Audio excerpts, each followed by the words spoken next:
वक्रतुंड महाकाय सूर्यकोटि समप्रभ निर्विघ्नं कुरु मे देव शुभ कार्येषु सर्वदा। बुधवार व्रत पूजन का महत्व। आइए भक्तों, आज सुनते हैं भगवान गणेश जी की व्रत कथा। सब बोलो श्री गणेश की जय। भगवान गणेश को बुद्धि, विवेक और धन का स्वामी माना गया है। ऐसे में आज यानी कि बुधवार के दिन जो कोई भी भक्त सच्ची श्रद्धा और आस्था के साथ गणपति बप्पा की पूजा करता है, उसके घर में हमेशा सुख, शांति और संपदा बनी रहती है। इसके साथ ही दुख और कष्ट दूर करने के साथ साथ भगवान ऐसे जातकों के जीवन में शुभता का आशीर्वाद प्रदान करते हैं। बुधवार का व्रत करने और इस दिन की कथा सुनने से इंसान के जीवन में आई हुई किसी भी तरह की कष्ट और परेशानी और विपदा हमेशा के लिए दूर हो जाती है। इसके अलावा यदि आपके जीवन में कोई काम अचानक से होते होते रुक जाएं या अटक जाएं या उनमें विघ्न आ जाए, तो भी भगवान गणेश की पूजा करने की सलाह दी जाती है, जिससे सभी रुके हुए काम अच्छे ढंग से संपन्न होते हैं। भगवान गणेश व्रत कथा। बहुत समय पहले की बात है। एक गांव में एक विधवा अपनी बहू के साथ रहती थी। बहू थोड़ी मंद बुद्धि थी और उसे भूख बिल्कुल बर्दाश्त नहीं होती थी। ऐसे में वो रोजाना सुबह उठकर सबसे पहले खाना खाया करती थी। एक दिन विधवा ने अपने घर में एक पूजा रखी, लेकिन उसे इस बात की चिंता थी कि उसकी बहू सुबह उठकर ही खाना खाने चली जाएगी। ऐसे में भगवान के लिए बना प्रसाद झूठा हो जाएगा। ऐसा सोचकर उसने बहू को कुछ समय के लिए घर से दूर रखने की तरकीब निकाली। उसने सुबह अपनी बहू को एक मटका दिया जिसमें नीचे से छेद था। उसने अपनी बहू से कहा कि आज पूजा है, इसीलिए तू जाकर पानी का इंतजाम कर ले। हालांकि बहू भी चालाक थी, उसने ये सब देख ही लिया था कि मटके में नीचे छेद है।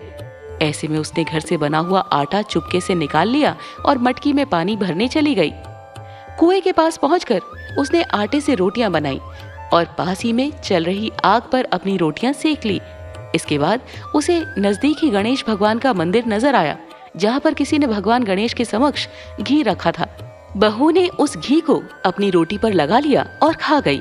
इस हरकत को देखकर भगवान गणेश को बहुत गुस्सा आया और उन्होंने अपनी नाक पर उंगली चढ़ा ली। कुछ समय बाद जब गांव वालों ने ऐसा देखा तो उन्हें बड़ा अचरज हुआ और उन्होंने भगवान गणेश को लाख समझाने की कोशिश की, लेकिन उन्होंने अपनी उंगली वापस नहीं उतारी। धीरे धीरे बात राजा तक पहुंची। फिर पंडितों को बुलाया गया और ज्योतिषियों को भी बुलाया गया। हालांकि भगवान गणेश ने उंगली नहीं हटाई। तब राजा ने ऐलान किया कि जो भी भगवान गणेश को नाक से उंगली हटाने के लिए मना लेगा, उसे 5 गांव इनाम के तौर पर दिया जाएगा। तब विधवा की बहू ने कहा कि क्या मैं कोशिश करूं? इस बात पर सभी हंसने लगे। हालांकि क्योंकि अब तक लाख जतन के बावजूद भगवान गणेश का गुस्सा कम नहीं हुआ था, तो लोगों ने सोचा कि चलो एक बार ये भी करके देख लेते हैं। इसके लिए बहू ने शर्त रखी कि मेरे घर से लेकर मंदिर तक एक पर्दा बांध दिया जाएगा। लोगों ने ऐसा ही किया। इसके बाद बहू ने अपने कपड़े में एक मोगरी छुपाई और मंदिर पहुंच गई। यहाँ जाकर उसने भगवान गणेश को चेतावनी दी कि अपनी उंगली हटा लो, नहीं तो एक मोगरी मार के मैं आपके टुकड़े टुकड़े कर दूंगी। भगवान गणेश को लगा कि ये औरत पूरी तरह पागल है, कहीं मुझे सच में मोगरी ना मार दे। ऐसा सोचकर उन्होंने अपने नाक से उंगली हटा ली, जिसे देखकर गांव वाले बेहद खुश हुए और बहू का जय जयकारा करने लगे। इसके बाद राजा के ऐलान के मुताबिक बहू को 5 गांव इनाम में दिए गए।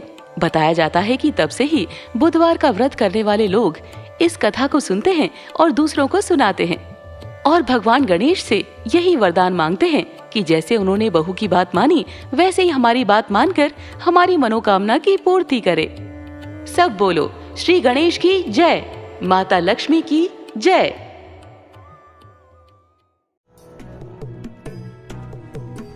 प्रिय भक्तजनों, उम्मीद करते हैं कि आपको ये कथा अत्यंत पसंद आई होगी।